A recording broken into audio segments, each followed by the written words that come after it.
देश भर में युवाओं के आंदोलन के आगे मोदी सरकार को झुकना ही पड़ा और मंत्री धर्मेंद्र प्रधान को इस्तीफा देना ही पड़ा। इस्तीफा के बाद अब राजस्थान समेत जितने भी बाकी क्षेत्रों में ये प्रदर्शन था उसकी आग काफी हद तक धीमी हुई। ऐसे में इस्तीफे के बाद राजनाथ सिंह का एक वीडियो वायरल हो रहा है जिसमें उन्होंने कहा था कि मोदी सरकार में मंत्रियों के इस्तीफे नहीं होते। अब लोग कह रहे हैं कि उनको इस्तीफे से ही दिक्कत थी, इनकार करना ही था, तो आखिरकार प्रधानमंत्री मोदी ने इसे स्वीकार क्यों करा। नमस्कार, आप देख रहे हैं क्वेश्चन आवर और मैं हूं आपके साथ निशी भाटिया। दिल्ली के जंतर मंतर में शुरू हुआ युवाओं का आंदोलन आखिरकार अपने सबसे बड़े पड़ाव पर पहुंच गया। लगातार विरोध प्रदर्शन, देश भर में उठी आवाज और बढ़ते राजनीतिक दबाव के बीच केंद्रीय शिक्षा मंत्री धर्मेंद्र प्रधान ने इस्तीफा दे ही दिया। इस्तीफे के बाद जो आंदोलनकारी इसे युवाओं की जीत बता रहे हैं, तो वहीं विपक्षी मोदी सरकार पर हमलावर है। विपक्ष का कहना है कि अगर सरकार पहले ही छात्रों की बात सुन लेती तो युवाओं पर लाठीचार्ज जैसी नौबत ही नहीं आती। इस्तीफे से था इनकार करना पड़ा स्वीकार। युवाओं की हुंकार के आगे अब मोदी सरकार भी झुक गई है। जंतर मंतर से उठी आवाज अब मंत्री का ताज ही उड़ा ले गई। जी हाँ, अब आंदोलन रंग लाया है। धर्मेंद्र प्रधान ने अपनी कुर्सी छोड़ दी है, यानी कि पहले इस्तीफे से इनकार हो रहा था लेकिन अब हार कर स्वीकार ही करना पड़ा। विरोध प्रदर्शन का असर, शिक्षा मंत्री का ये बड़ा इस्तीफा हुआ है, यानी कि इस्तीफे पर विपक्ष का वार, पीएम से माफी की मांग, और यानी कि बोला जा रहा है कि प्रधानमंत्री नरेंद्र मोदी अब इस पर आकर माफी मांगी। लाठीचार्ज से लेकर इस्तीफे तक सरकार को हर तरफ से घेरा गया। देश के युवाओं के गुस्से ने सियासी तस्वीर ही बदल के रख दी। जी हाँ, ये तस्वीरें वही तस्वीरें हैं जिसने उस कुर्सी तक को हिला दिया। आखिर सरकार को झुकना पड़ा, धर्मेंद्र प्रधान की कुर्सी गई। इस्तीफे के बाद सियासत गर्म है और विपक्ष अब फिर एक बार हमलावर हो चुका है। सड़क से संसद तक आंदोलन गूंज रहा है और अब इस्तीफा देना ही पड़ा। इस्तीफे के बाद विपक्ष का हमला, पीएम से मांगी माफी। जी हाँ, पीएम से मांगा जा रहा है कि अब वो सार्वजनिक रूप से माफी मांगे, जिम्मेदारी ले और सबकी तरफ से एक बार माफी दे दे। तो यानी कि इस्तीफे से काम तो चल जाएगा, लेकिन आखिरकार प्रधानमंत्री मोदी को भी आकर माफी मांगनी चाहिए। तो ऐसे में प्रधान का इस्तीफा, विपक्ष बोला, पहले ही हो जाना चाहिए था। यानी कि इतना समय क्यों बर्बाद किया। बड़ा सवाल क्या है, क्या धर्मेंद्र प्रधान का इस्तीफा युवाओं के आंदोलन की जीत है? ये एक बड़ा सवाल है। दूसरा बड़ा सवाल, क्या सरकार धर्मेंद्र प्रधान का इस्तीफा पहले ही हो जाना चाहिए था? तीसरा बड़ा सवाल, क्या मोदी सरकार ने युवाओं की आवाज सुनने में देर कर दी? ये तीसरा बड़ा सवाल रहा। चौथा बड़ा सवाल, क्या जंतर मंतर का आंदोलन अपना मकसद हासिल कर गया?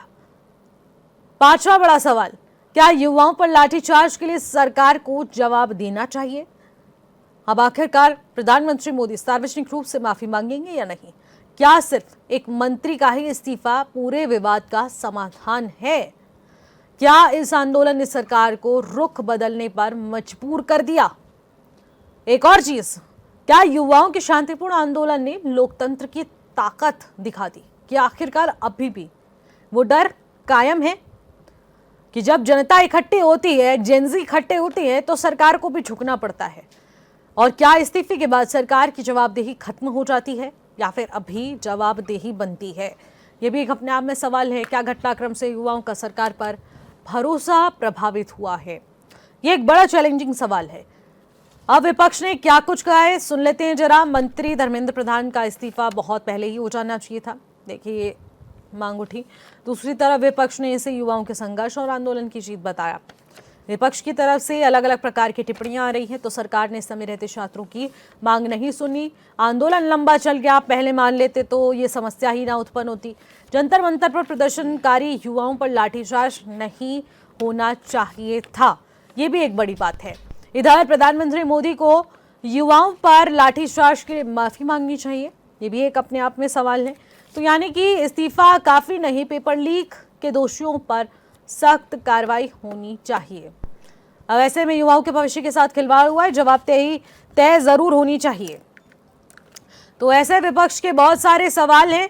तो दूसरी तरफ जनता पूछ रही है कि आखिरकार क्या इस्तीफे के बाद सरकार की जवाबदेही खत्म हो जाती है और आखिरकार जनता के बीच इस पूरे घटनाक्रम का क्या कुछ प्रभाव रहेगा, इस पर आज हम खास बातचीत करने वाले हैं। खास बातचीत के लिए हमारे साथ खास पैनलिस्ट जुड़ चुके हैं। सीधे ही आपकी मुलाकात कराती हूं आज के खास पैनल से।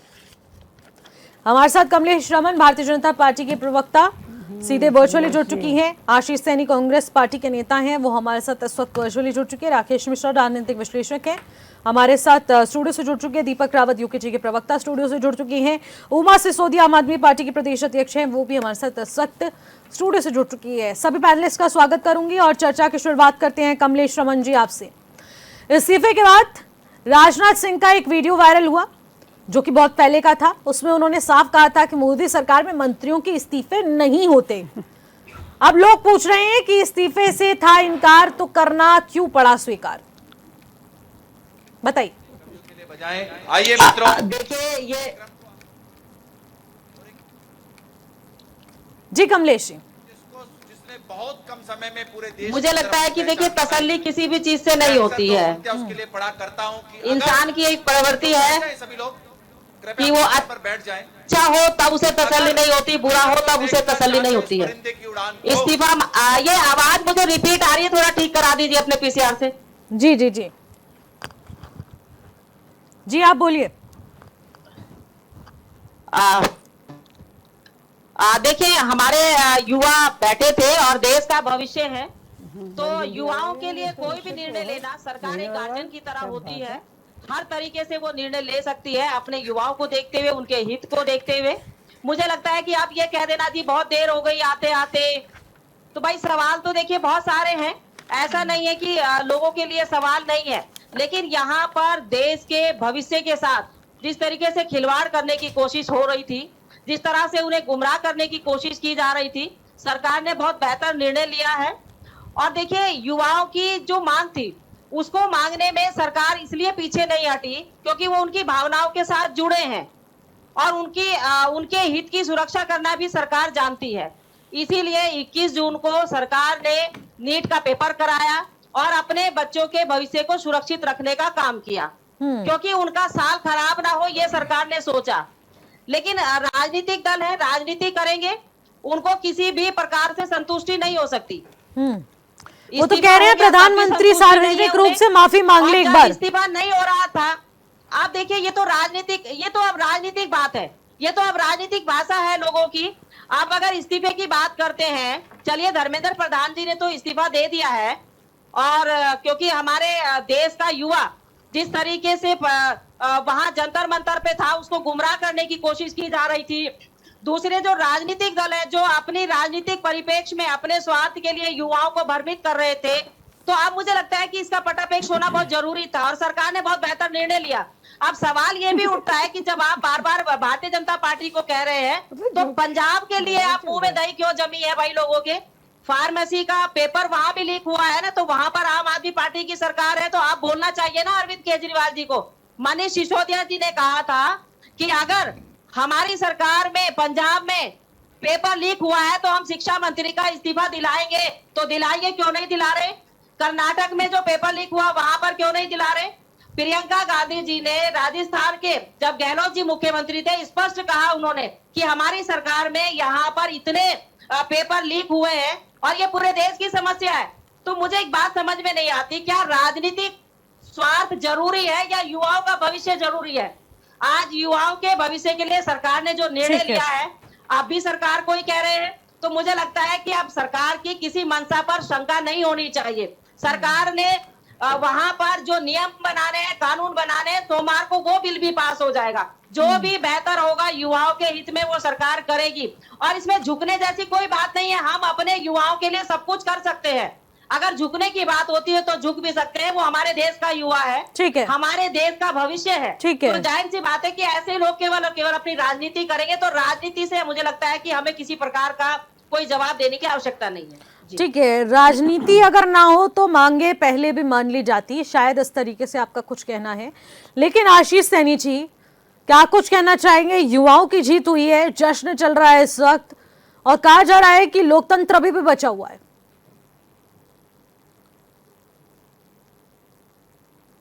आशीष जी आवाज मिल पा रही है? हाँ हाँ बोलिए। समझ संविधान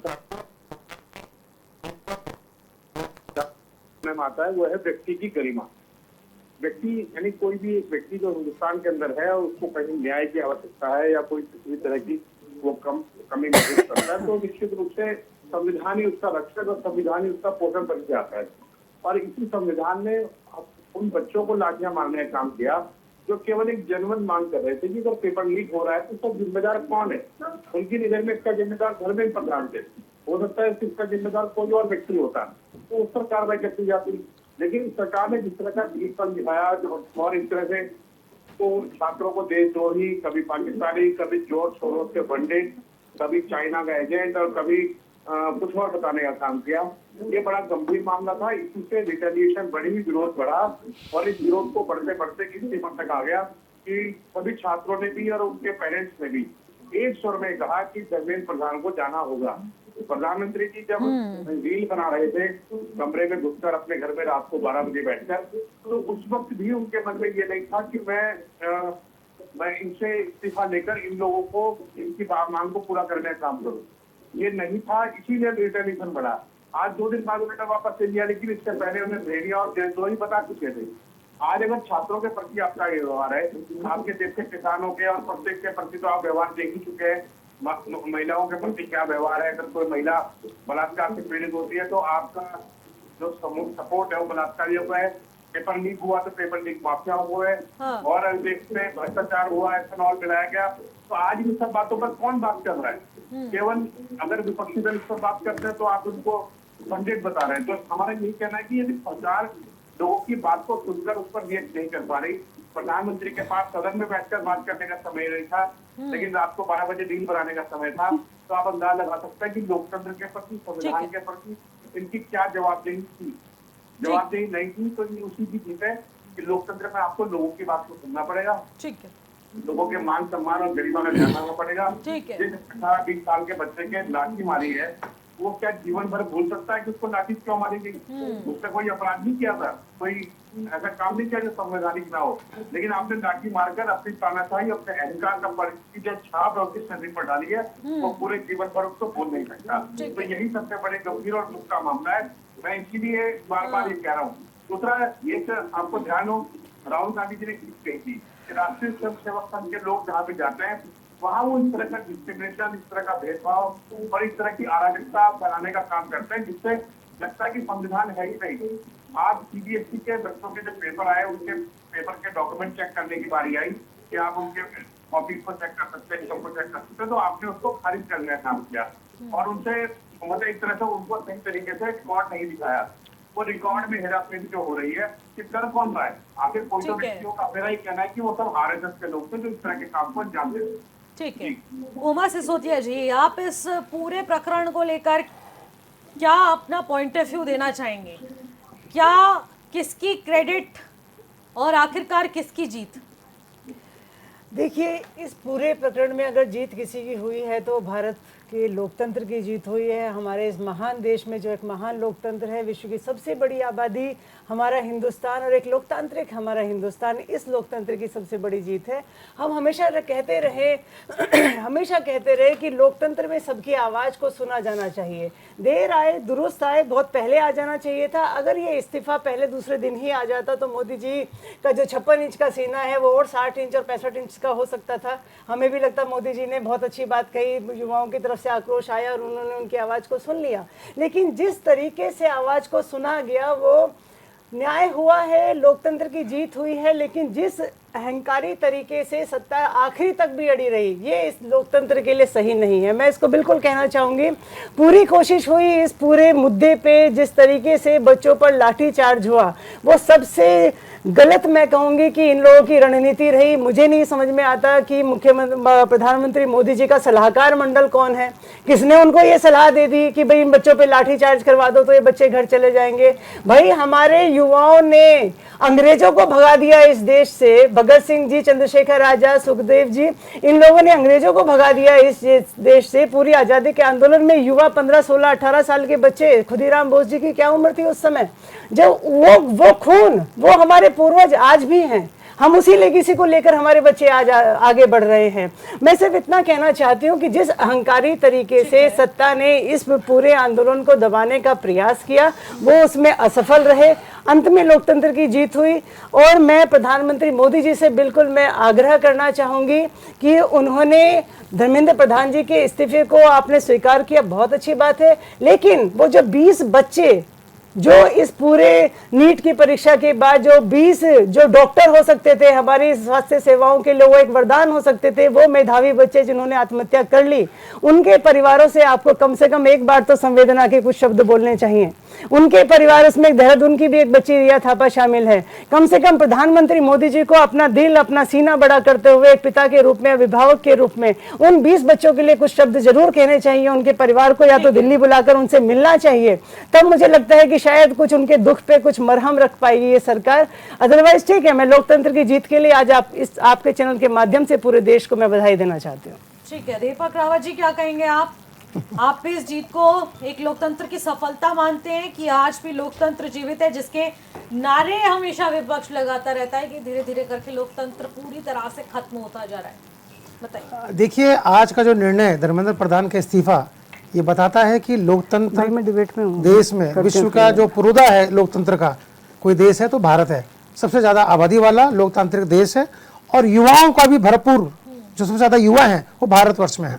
और उसी की परिणति है कि ये निर्णय लेने में सरकार को आज बाध्य होना पड़ा।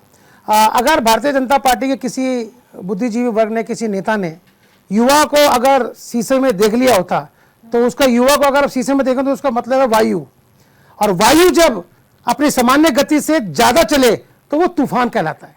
ये वो तूफान था युवाओं का, ये युवाओं का वो तूफान था जिस तूफान ने भारतीय जनता पार्टी की वर्तमान सरकार की जड़ें हिला दी हैं, जो बिल्कुल तटस्थ रही इस बात को साबित करने में कि हमें कोई हिला नहीं सकता है, हमें कोई झुका नहीं सकता है। लेकिन युवाओं के इस तूफान ने, जो पूरे भारतवर्ष में चल रहा था, इस तूफान ने हिला दिया, जड़ें हिला दी हैं। और उस जड़ें हिलने का परिणाम है कि आज ना चाहते हुए भी भारतीय जनता पार्टी को यह निर्णय लेना पड़ा कि इस्तीफा देना पड़ा धर्मेंद्र प्रधान को। अब आते हैं धर्मेंद्र प्रधान के इस्तीफे में। निशी जी, नैतिकता कहती है कि आपको इस्तीफा देना चाहिए था, आज इस्तीफा दिया है। सर्वप्रथम इतना देर ये इस्तीफा क्यों दिया? पहला, क्या जो कांग्रेस जनता पार्टी है उसके दबाव के कारण दिया, या फिर धर्मेंद्र प्रधान हो या वर्तमान भारतीय जनता पार्टी की केंद्र सरकार हो, इन्होंने अपनी गलती को स्वीकारते हुए ये इस्तीफा दिया है? दोनों में से कोई एक बात है। और यदि गलती को स्वीकार करने में इन्होंने अपना स्वीकार करा, नैतिक जिम्मेदारी को समझा, तो ये इतनी देर क्यों लगी? ठीक है। और यदि सीजेपी के दबाव में लगा तो ये सरकार तो दबाव में काम करती ही नहीं है। 2 महीने पहले की जो पार्टी बनी हुई है युवाओं की, उसके दबाव में आ गई। राजनीतिक पार्टी भी नहीं है वो, राजनीतिक वही में उसके दबाव में आ गई। कुछ न कुछ तो स्पष्ट करना पड़ेगा सरकार को कि आखिर क्या कारण रहे कि आपको इतना समय लगा। विपक्ष लगातार कह रहा था, उनकी एक ही, जब से ये प्रकरण हुआ, नीट प्रकरण जो पेपर लीक का प्रकरण हुआ, शुरू से प्रकार था कि धर्मेंद्र प्रधान जी को इस्तीफा देना चाहिए। अब मैं आपके माध्यम से दर्शकों को बताना चाहता हूं, 2024 में जब लीक हुआ था पेपर, तब धर्मेंद्र प्रधान ने एक निजी चैनल को, न्यूज चैनल को स्वयं ये बोला था कि हम इस फुल प्रूफ कोशिश करेंगे, अगली बार ये पेपर लीक नहीं होगा। अब 2025 में जब लीक होता है, 26 में लीक होता है, तो उसकी नैतिक जिम्मेदारी लेने से बच रहे हैं। ठीक है। जब आप स्वयं इसकी जिम्मेदारी ले चुके थे कि हम पूरे सिस्टम को इतना फुल प्रूफ बनाएंगे कि लीक नहीं होने देंगे, और उसकी जिम्मेदारी को नैतिक जिम्मेदारी लेने में आप घबरा रहे थे। आपको इतने समय लगा। और सबसे बड़ी निश्चित बात, मैं युवाओं, आप आज बताइए, निश्चित रूप से ये निर्णय बहुत पहले हो जाना चाहिए था, पर आज मैं पूछना चाहता हूं आपके माध्यम से, इसकी कीमत क्या है इस इस्तीफे की?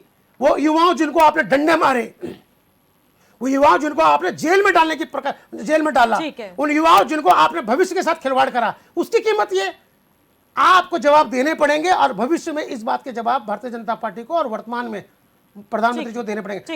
एक मिनट और लूंगा निशी जी। प्रधानमंत्री जी हर विषय में बोलते हैं, प्रधानमंत्री जी हर विषय में बोलते हैं। युवा पिट गए, युवाओं के पुरोधा कहते हैं, हम युवाओं को ध्यान रखते हैं। दिल्ली में युवा पिट गए, एक शब्द नहीं आया। लड़कियों के साथ बदतमीजी की गई, बदसलूकी की गई, एक शब्द नहीं आया।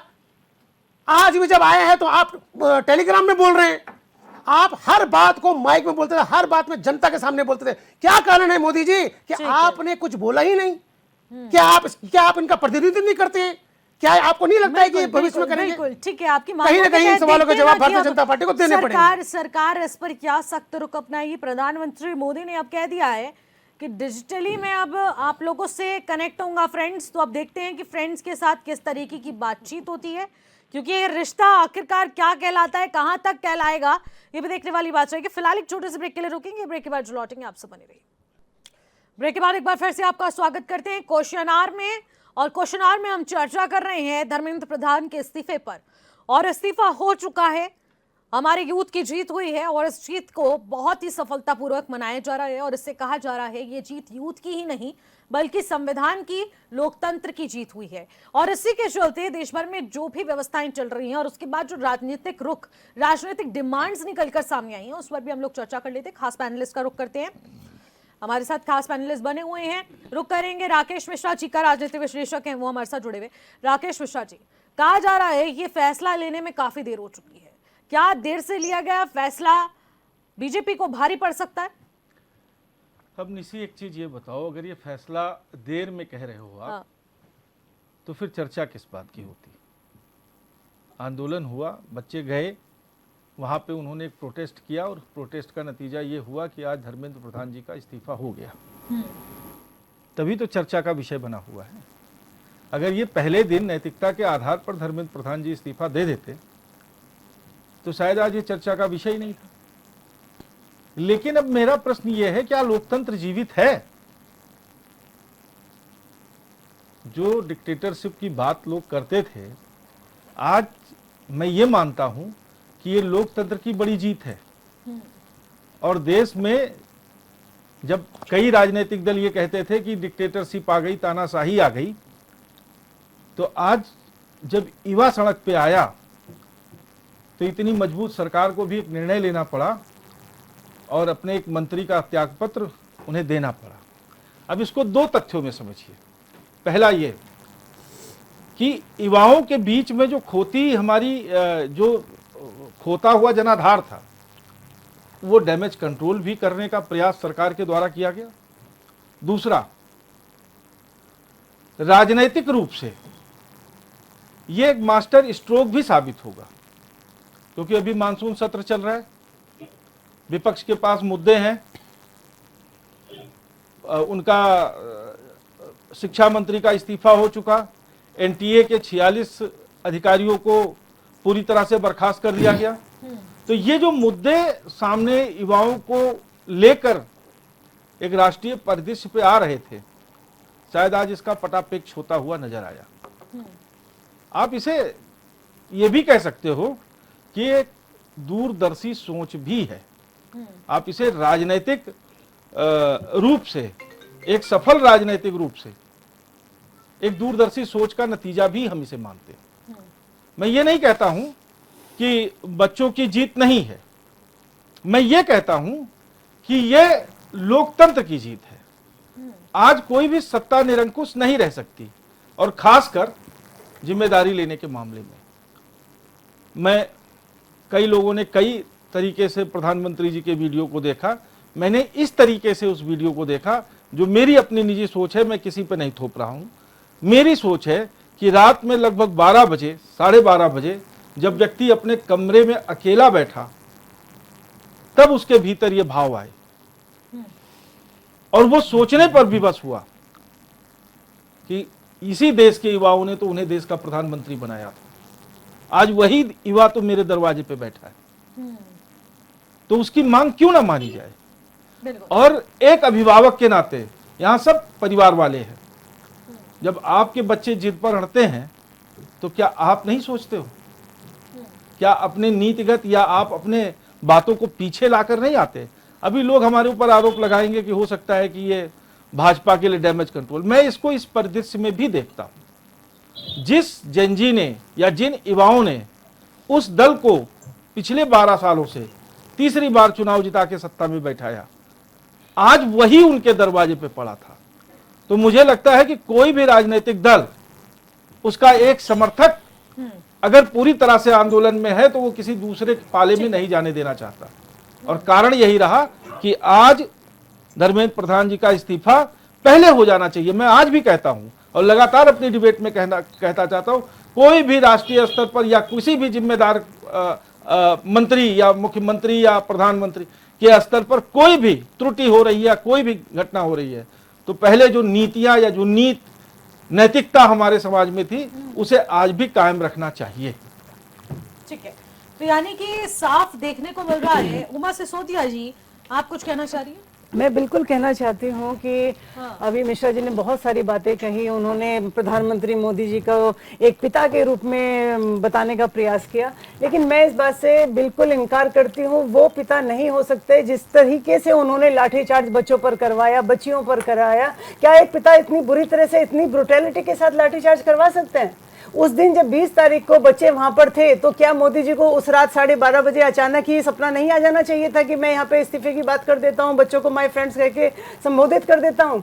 कहीं ना कहीं इसके पीछे सरकार की वह अहंकारी मंशा थी कि बच्चों को इतना डराया धमकाया जाए, इतना बर्बरतापूर्ण उनके साथ व्यवहार किया जाए कि जलियांवाला बाग कांड की याद आज पूरे हिंदुस्तान को आ जाए। उसके बाद जब बच्चे नहीं झुके, बच्चे वापस उसी रात चले गए, कोई बच्चा घर वापस नहीं कहा जा गया वहां से। और मैं सैल्यूट करती हूँ सब माताओं को जिन्होंने अपने बच्चों को वापस बुलाने के लिए फोन नहीं किया। उन माताओं का हृदय देखिए ना आप कितना बड़ा होगा, जिनके बच्चे वहां पर बैठे हुए हैं और उनकी माओं को पता है कि मेरे बच्चे वहां पर बैठे हुए हैं। तो ये कहना कि प्रधानमंत्री मोदी जी को अचानक 12:30 बजे उनको ज्ञान की प्राप्ति हो गई, मुझे नहीं लगता। उनको बांग्लादेश का, नेपाल के जेनजी युवा जरूर याद आ गए होंगे कि भाई अब रुक जाओ, बहुत हो गया, ये बच्चे घर जाने वाले नहीं है। बाल हट के सामने तो माता यशोदा झुक गई थी, तो प्रधानमंत्री मोदी वही बात मैं कह रहा था कि बाल हट के सामने, अभी वही बात को लेकर आप भी आई। देखिए इंसान ही है ना, प्रधानमंत्री जी कोई रिमोट तो है नहीं कि वो रोबोट है, रोबोट की तरह काम करते हैं। बाल हट, देखिए आप उसका कहीं से उदाहरण दीजिए, आप राजनीतिक दल से हैं, मुझे जो दृश्य दिखता है मैं उसकी बात कर रहा हूँ। लेकिन प्रधानमंत्री जी कोई रोबोट तो है नहीं, संवेदना वाले व्यक्ति भी हो सकते हैं। उमा सिसोदिया जी, आप लोगों की पार्टी तो एजुकेशन बेस्ड है और आप तो चाहते हैं कि हर तरफ एजुकेशन का डंका बजे। इसको लेकर आप लोगों ने भी बहुत महत्वपूर्ण बातें कही थी, बहुत दावे किए थे। और आज अगर मैं जिक्र करूं तो प्रोटेस्ट साइट पर सबसे पहले अरविंद केजरीवाल पहुंचते हैं समर्थन के लिए, लेकिन अभी 10 वीडियो डालने के बावजूद जब पंजाब की स्थिति हम देख रहे हैं, फार्मेसी का पेपर लीक हो गया, अब इस पर एक वीडियो क्यों नहीं आई? अब इस पर क्या एक्शन, क्या आप लोग भी वहां पर शिक्षा मंत्री का इस्तीफा लेकर ही मानेंगे? निशी जी, कल ही वहां पर एक और घटना हुई है, मैं आपको बता देती हूँ। जो राष्ट्रीय सफाई यूनियन वाले लोग हैं, जिनका धरना यहाँ पर अभी हमारे यहाँ नगर निगम में भी चल रहा है और उत्तर प्रदेश में भी चल रहा है, पंजाब में भी चल रहा है, वहाँ तीनों जगह उनके धरने चल रहे हैं, लगातार धरने चल रहे हैं इनके सफाई यूनियन के। वहां पर एक लाठीचार्ज हो गया हमारी पुलिस के द्वारा, उसी समय वहां पर डीएसपी सतवीर सिंह को सस्पेंड कर दिया गया मान साहब के द्वारा। हमारी पार्टी ऐसी नहीं है कि हम लोग इस तरह की जो अराजकता है उसको हम फैलाए रखेंगे। और अकाउंटेबिलिटी, मैं उसी की बात कर रही हूँ। अगर पुलिस मंत्री की, अगर देखिए, बिल्कुल मैं आपकी बात से निशी जी पूरी तरीके से सहमत हूं और मैं बिल्कुल इस बात को मानती हूं कि वहां पर भी अकाउंटेबिलिटी सबकी सेट होनी चाहिए। और मैं आपके चैनल में मैं इस बात को कहती हूं कि मैं एक मेल अरविंद केजरीवाल जी को जरूर लिखूंगी कि अगर हम लोगों ने पूरे देश में प्रधानमंत्री जी का और धर्मेंद्र प्रधान का इस्तीफा मांगा है, तो कहीं ना कहीं पंजाब में हमारी अकाउंटेबिलिटी भी सेट होनी चाहिए और वहां के शिक्षा मंत्री का भी इस्तीफा होना चाहिए।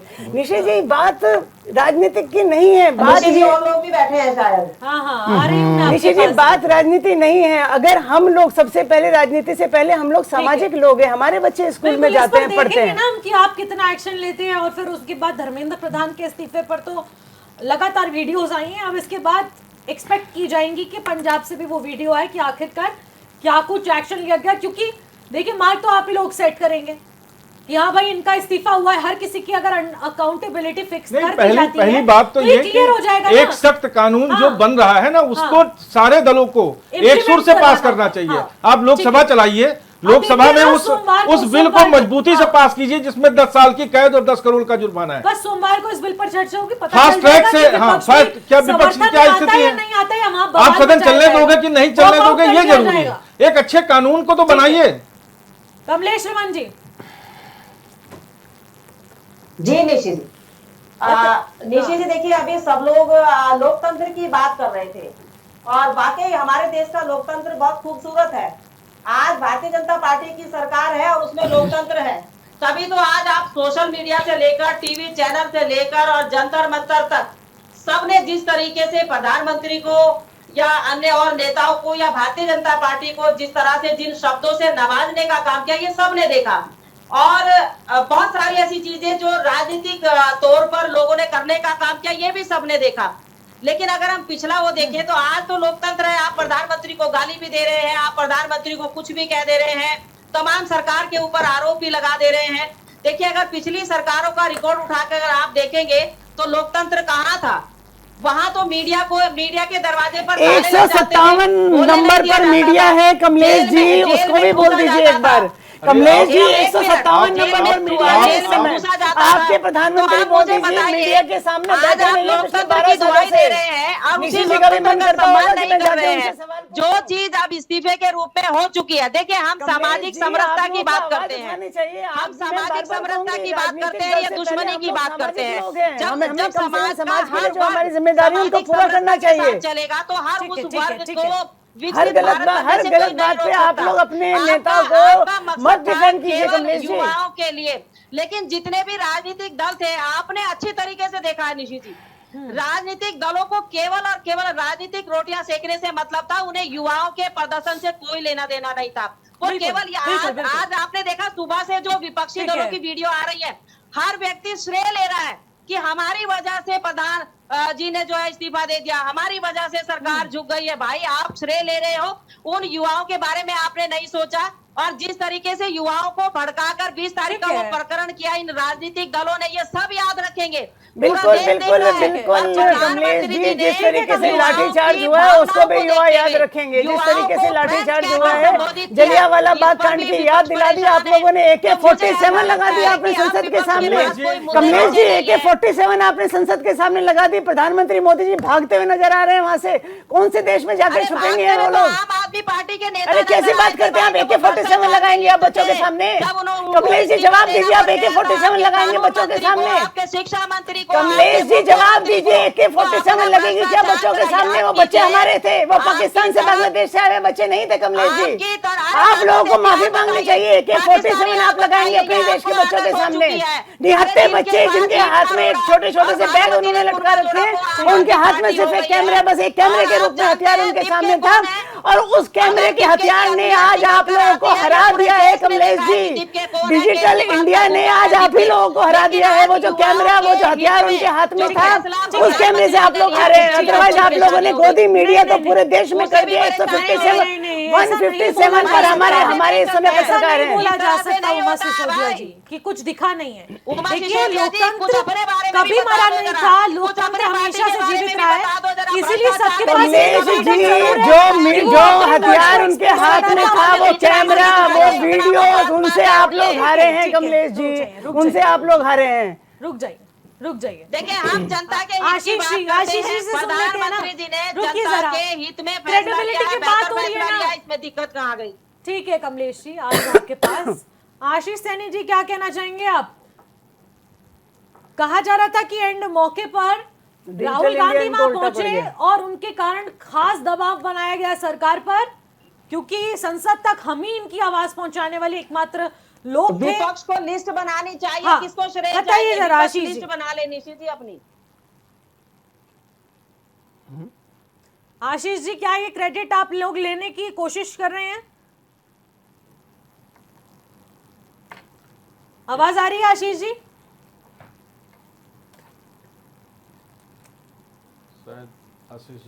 ठीक है, आशीष जी तक शायद हमारी आवाज नहीं पहुंच पा रही है। मैं एक बात कहना चाहूँ। हाँ राकेश जी, राकेश जी मैं आपसे ये भी पूछना चाहूंगी। देखिए, प्रहलाद जोशी अब नए शिक्षा मंत्री जरूर बन गए हैं, अभी अपडेट आ रहा है हमारे पास और ये जानकारी आ चुकी है, और आखिरकार शिक्षा मंत्रालय उनको मिल गया है। कैसे देख रहे हैं आप कि आखिरकार प्रहलाद जोशी किस प्रकार के मंत्री हैं, और आखिरकार जब उन्हें शिक्षा मंत्रालय सौंपा गया है तो आखिरकार आप इसको किस परिदृश्य से देखते हैं?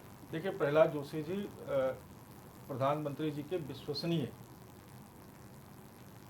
मंत्री हैं, और शिक्षा मंत्रालय जैसा महत्वपूर्ण विभाग अगर उन्हें दिया गया है तो अभी उसमें जो आमूलचूल परिवर्तन सरकार करना चाहती है, उस एजेंडे को वो आगे बढ़ाएगी। ठीक है, ये मैं मानता हूं कि आने वाले समय में शिक्षा जगत में, और खासकर ये जो लीकेज वाला मामला है, इस पर जो सरकार कठोर कदम उठाना चाहती है, चाहे वो सिस्टम के द्वारा, चाहे वो एडमिनिस्ट्रेशन के द्वारा, जैसे भी कानून के द्वारा, जैसे भी वो उठाना चाहती है, उसको प्रहलाद जोशी जी पहले भी कई मंत्रालयों में वो अपनी भूमिका दे चुके हैं और इस मंत्रालय को भी वो बखूबी चलाएंगे। ठीक है, ये है। दूसरी बात मैं ये जो कहना चाहता था, मैं ये कहना चाहता था कि आने वाला जो समय है अब बातों से नहीं चलने वाला। बिल्कुल। अब हर व्यक्ति को अपना आउटपुट देना पड़ेगा, चाहे वो सत्ता पक्ष हो और चाहे विपक्ष हो। आज का युवा और आज का समाज इतना फास्ट हो चुका है, और खासकर जब से हमारे AI वर्जन आए हैं, कई ऐसी चीजें आई हैं जो ज्ञान दिन भर मोबाइल में लेके चलता है, सोशल मीडिया आया है, तो इस वजह से अब समाज को बेवकूफ नहीं बनाया जा सकता। कौन क्या कर रहा है, किसके दिमाग में क्या चल रहा है, क्या किस सोच पे आगे बढ़ रहा है, ये हर युवा को, हर व्यक्ति को दिखता है। शायद यही परिणाम रहा कि जब ये आंदोलन हुआ तो आपने देखा कि बड़े नेताओं की भूमिका वहां पहुंची, लेकिन अंतिम में कौन निकला? बच्चे। क्योंकि वो बच्चे उन नेताओं के बस में नहीं आ रहे थे, वो कुछ कार्यकर्ता ही उनके साथ लगे हुए थे जो उनके कार्यकर्ता थे, बाकी जो मूल था वो बैठा रह गया। और जब आज प्रेस कॉन्फ्रेंस हो रही थी तो शायद वही बच्चों के प्रतिनिधि ही बैठे थे। तो मैं इसे किसी का क्रेडिट नहीं देना चाहता, मैं सीधा क्रेडिट उन युवाओं को देना चाहता था जो वास्तव में पीड़ित थे। ठीक है, दीपक रावत जी, आप कैसे मानते हैं कि अब नए शिक्षा मंत्री चयनित हो चुके हैं, तो कितना चैलेंजिंग ये पद रहने वाला है भविष्य के लिए? देखिए, चैलेंजिंग तो सब मंत्रियों के लिए है। अकाउंटेबिलिटी का विषय था, जिम्मेदारी का।